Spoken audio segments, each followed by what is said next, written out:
video on potatoes and making the best chip shop chips that you will ever taste. So I've had these potatoes since the start of lockdown, and they have been in the fridge, and as you can see they have started to go soft and they have started to sprout. Ordinarily people would throw these away. There is nothing wrong with them.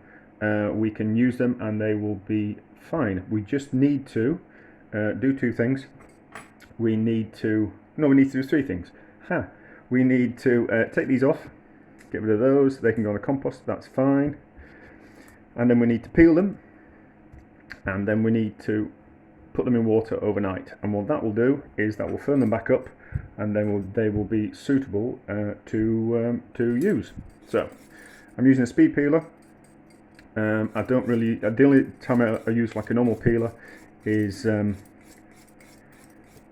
when I'm doing things that are a little bit more intricate, like the zest on citrus fruits, or peeling pears or apples or things like that. So a speed peeler isn't really suitable for those.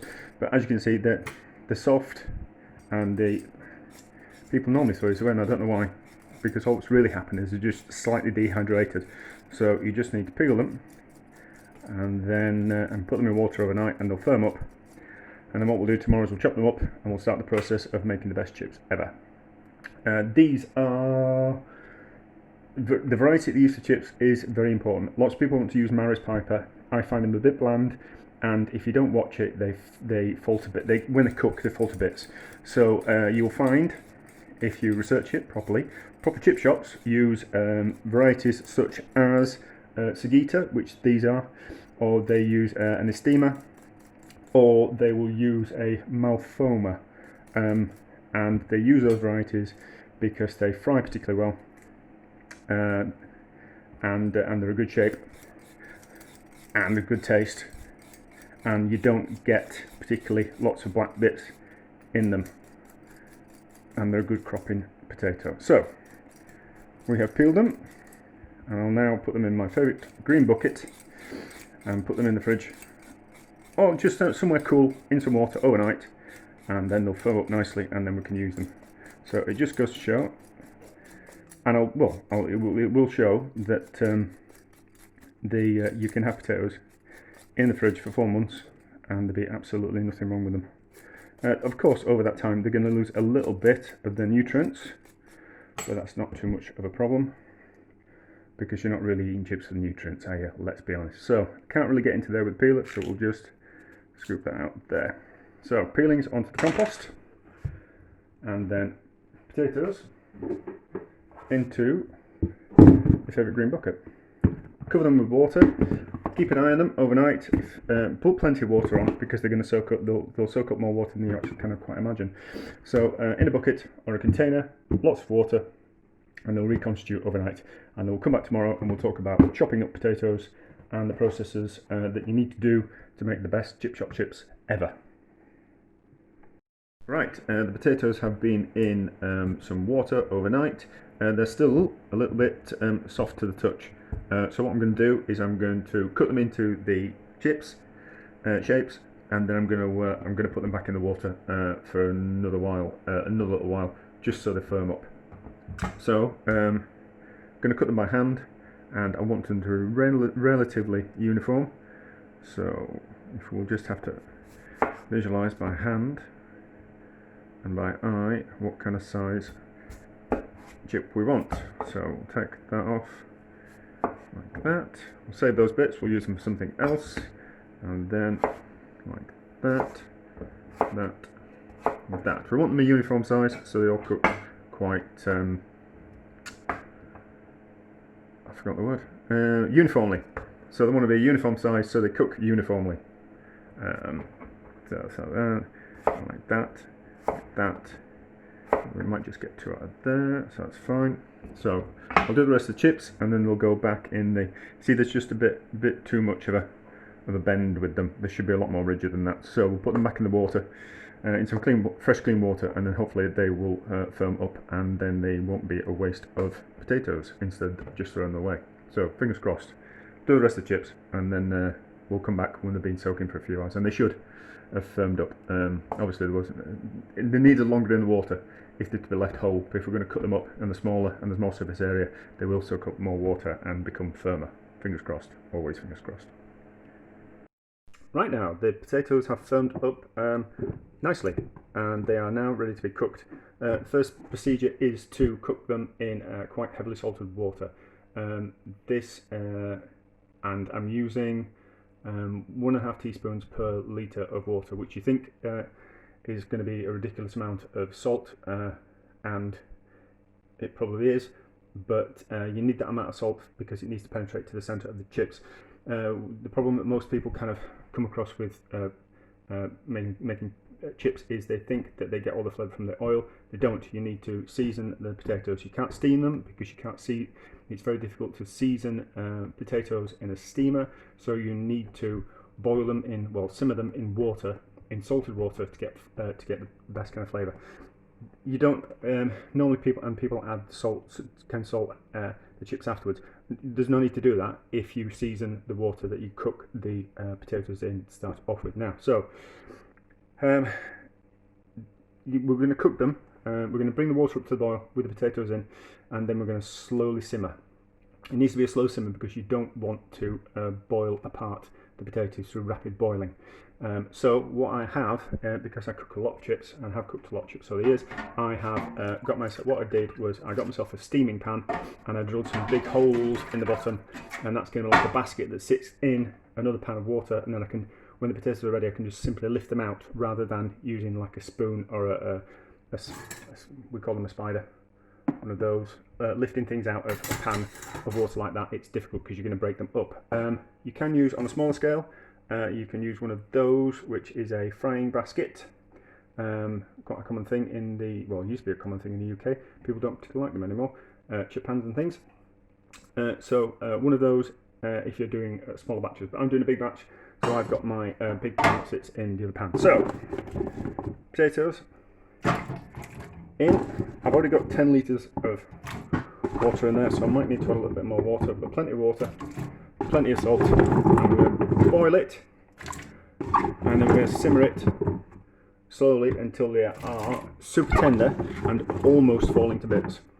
And because they're almost going to be falling to bits and they're very tender, that's why it's advisable to have a basket that you can lift out of the pan of water.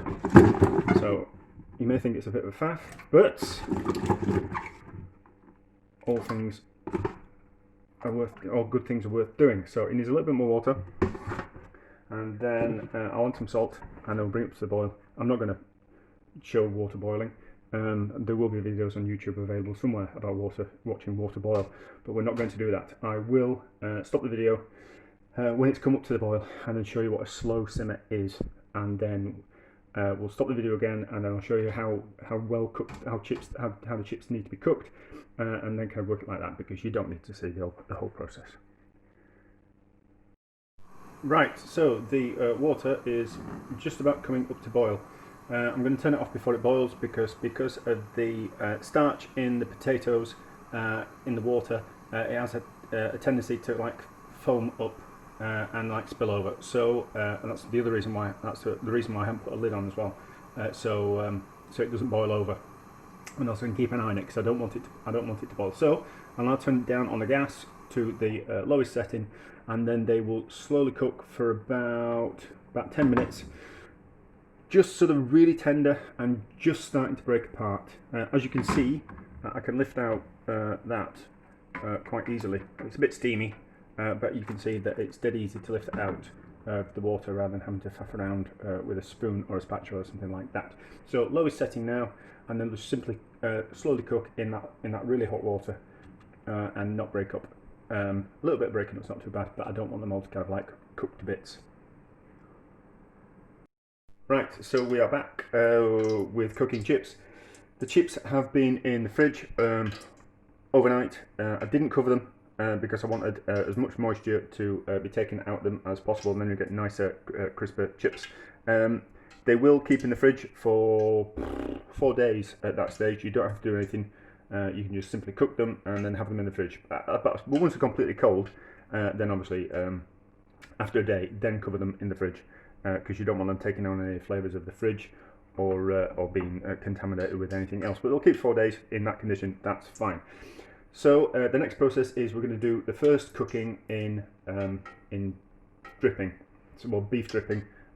This is it's not pure beef dripping. This it is there's some chicken fat in there, and there is some beef dripping. I don't like waste, so if I have any spare fat from joints of beef before I cook them, I always render that fat down and turn it into beef dripping. And the same I do with chicken skins. I always render fat down and then keep it, and then I've got it for cooking things like chips, or if I want to do like a duck confit or something like that. I've always got like a really good quality fat that I can use for things like that.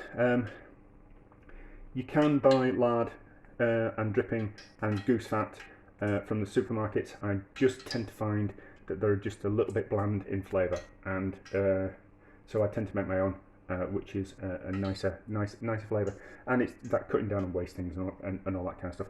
I will do a video about rendering fat down at some point. But so in here we have got fat. I don't know the temperature. I just know that I've melted the fat and it's now moving around, so I know and I can feel it's quite hot. So we're going to cook them for the first time.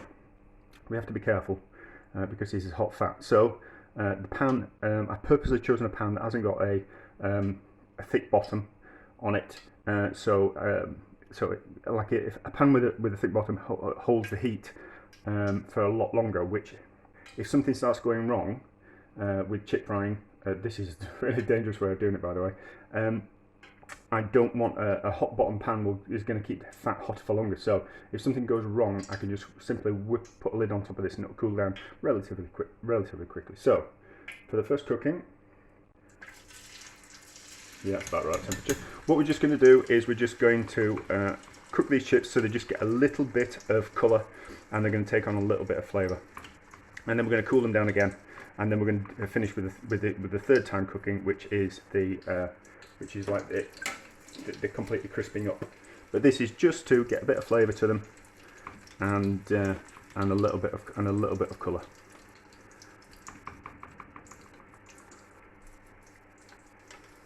So never too much fat in the pan. Otherwise, if you have it too hot, it'll potentially explode. So you've just got to be a little bit careful. If you've got one of those like countertop fryers, they are perfect for this. It's just I've got one.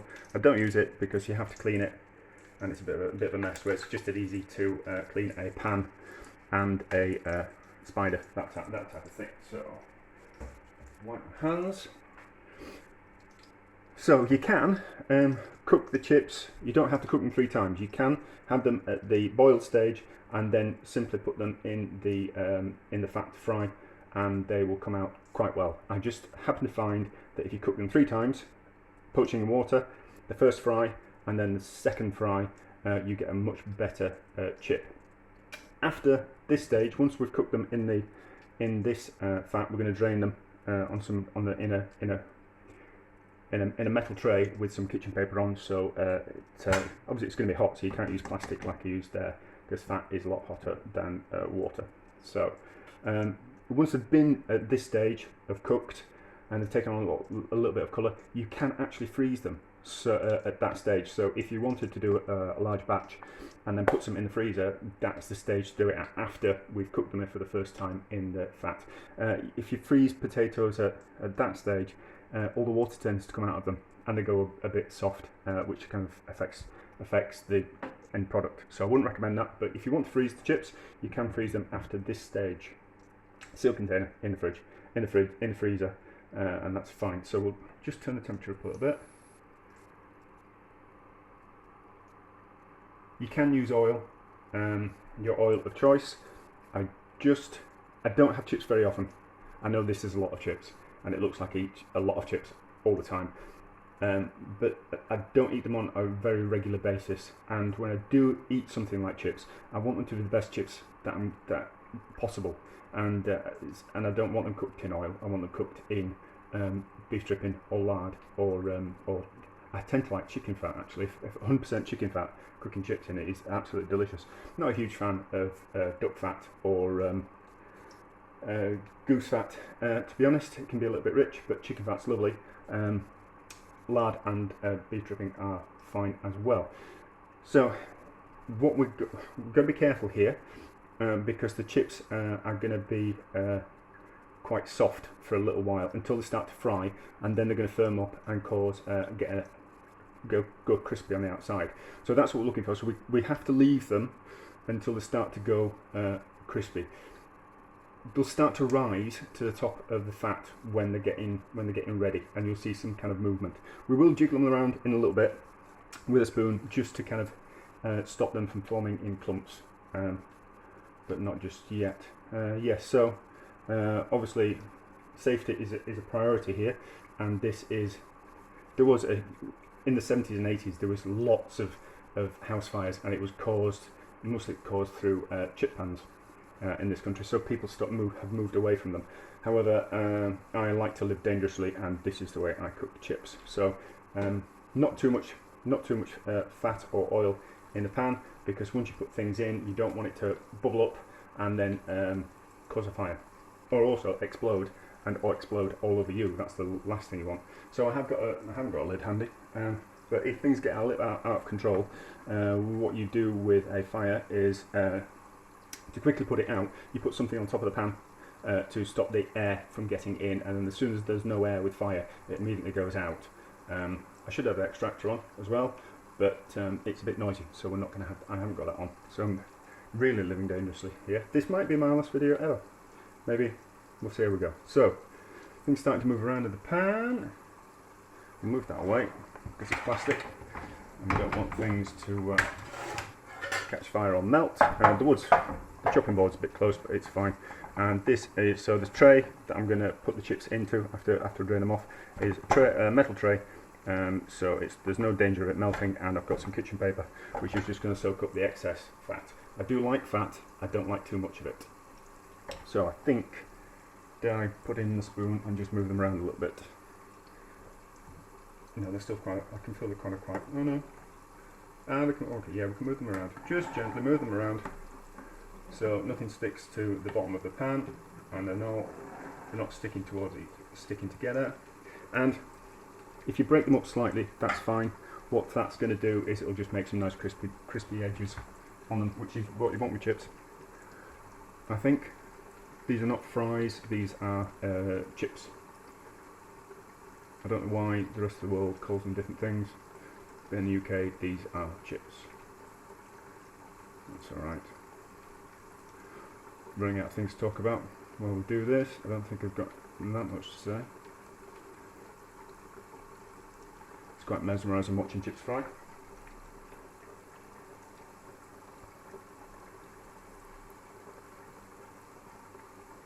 So, because I'm cooking them 3 times, the third time that we cook them, they're going to cook really quickly. This takes a little bit of time, but we're talking the third time we cook them, after we let them go cold, the third time it's going to be like 5 minutes and they're going to be done, which is a really good thing. And it's generally the reason why chips are cooked twice or 3 times in restaurants and chip shops and things like that, is so you can cook them really quickly. You don't have to, having things kept at a temperature for a long time tends to ruin them. So if you can cook things as you need them, you'll end up with the best possible product, rather than having chips hanging around for half an hour or an hour waiting for someone to order them. If you can cook something in 5 minutes and it goes out, that's the best possible chips you're going to get. So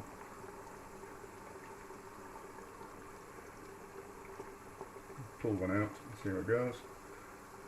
I can feel I'm breaking them up with my spoon. That's okay. So they're taking on a little bit of colour and a little bit of flavour.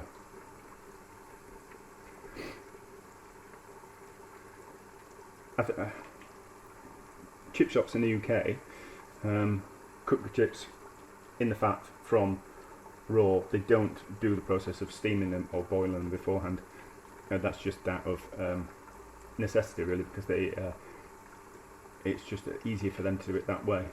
Although I do find if you do it that way, you tend to get a greasier chip, which I'm not a fan of greasy chips, unless it's on a night out and I've had a few drinks, and then I'll eat anything.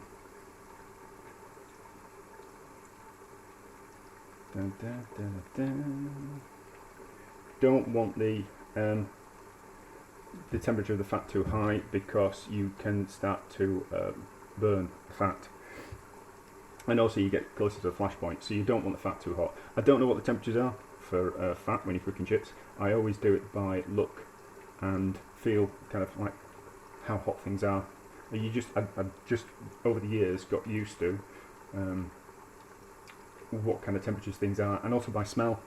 You can generally tell when something's ready by the smell. It's quite weird. So how are we doing?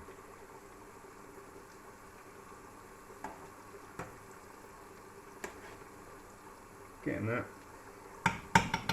Just turn it up a little bit. Welcome to the chip frying channel on YouTube. I'll be here daily, showing you how to cook chips. Or you could simply just go to the supermarket and buy them, or buy them from the chip shop. But why would you do that when you can do something fun with molten fat?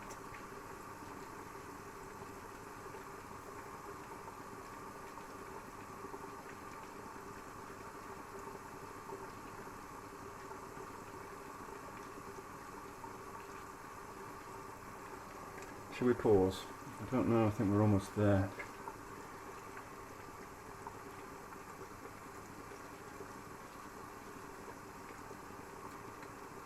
No.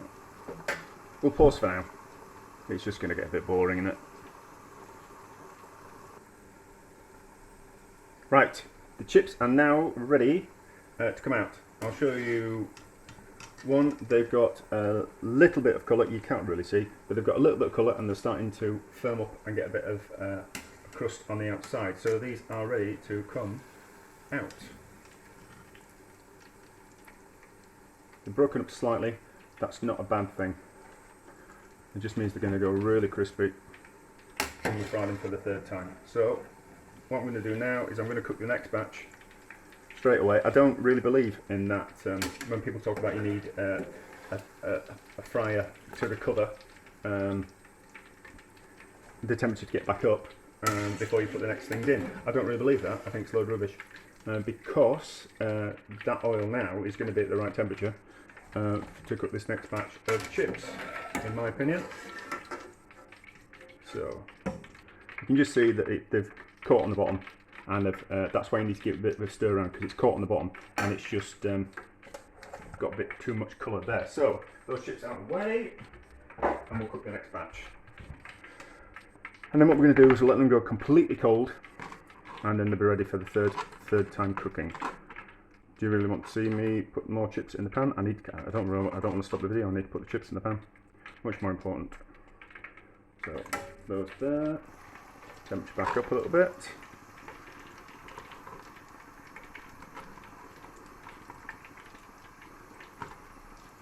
You probably should just buy a countertop fryer rather than do it this way. But where's the fun in that, eh?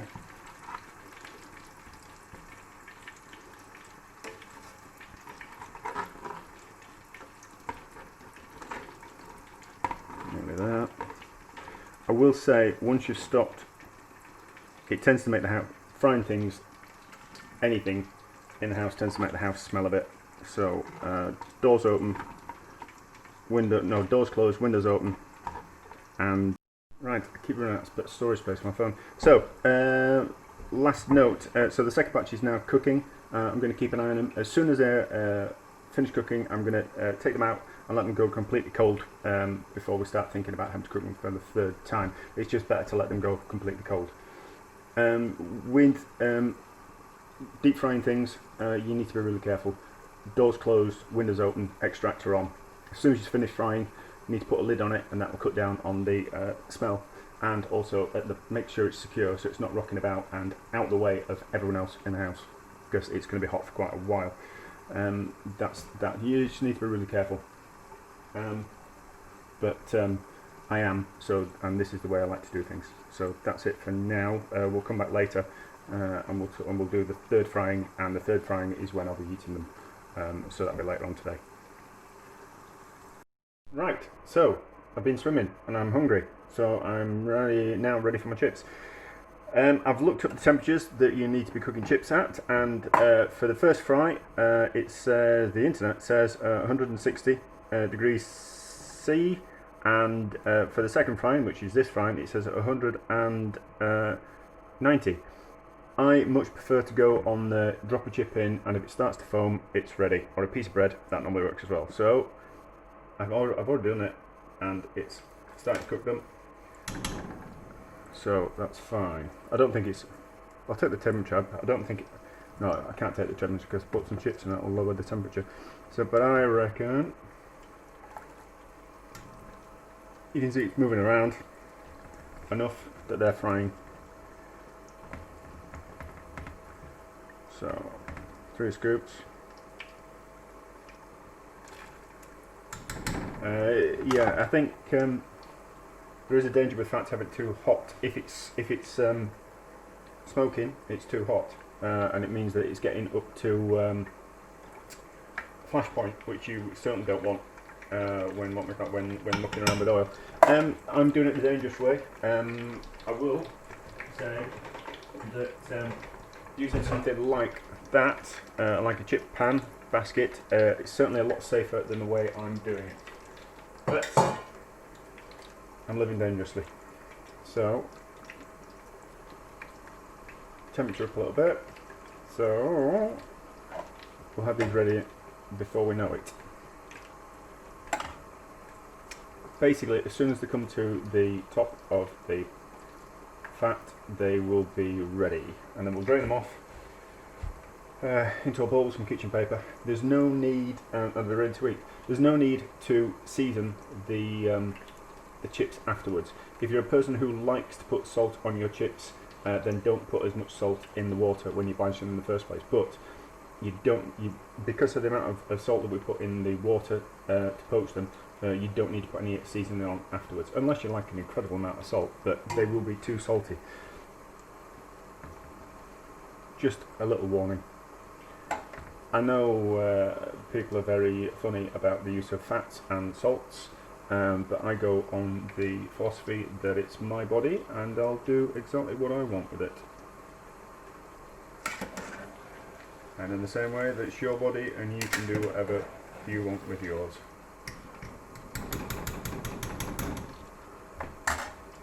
So, they're not going to take long.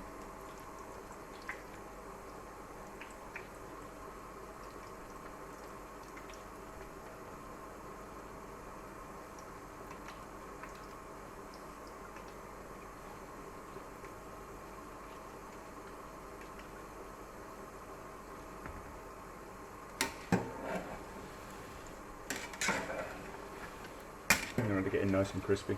All you're really doing now is just crisping them up, heating them all the way through and crisping them up, and just kind of giving that last bit of flavour.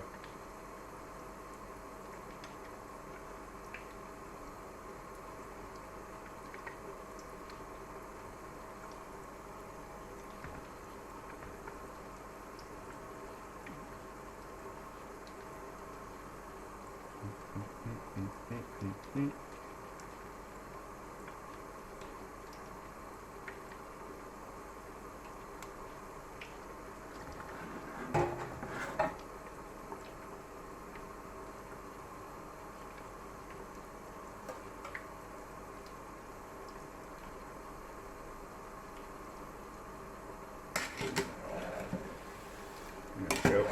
They're getting nice.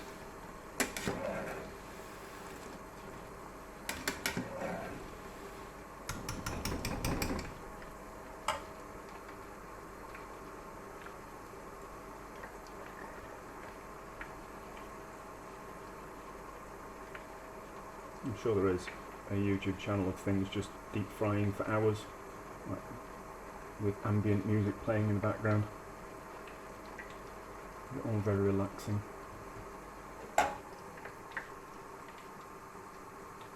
I know this seems like a bit of a long-winded way to make chips, but you have to put some work into things to make them the best.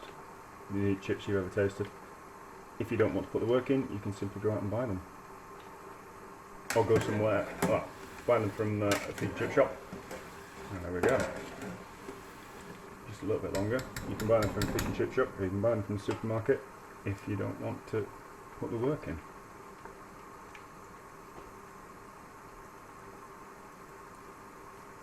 Yeah, that's it.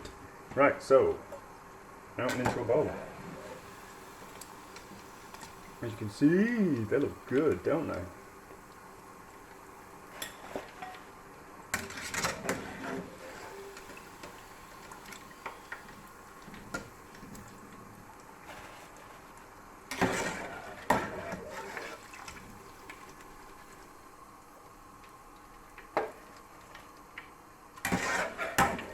And then turn that. If you're not going to be using the fat, you've got to turn it off, otherwise it starts to burn very quickly. So that's that. We'll move the camera, and then you can see a better close-up of the chips. There we go, a nice close-up on proper chip shop chips. Like, can't call them chip shop chips because we're not in a chip shop, but the best thick cut chips you will ever taste, actually, in my opinion. I've never had any better. It's a little bit of a faff to do them, but well worth it, you know. And the only problem is that once you've had really good chips, then all of the chips are just not worth eating. So I'm going to really enjoy those. I'm going to have them with some tomato ketchup. No salt on them, no vinegar, just tomato ketchup. And that's it. The best chips you will ever have.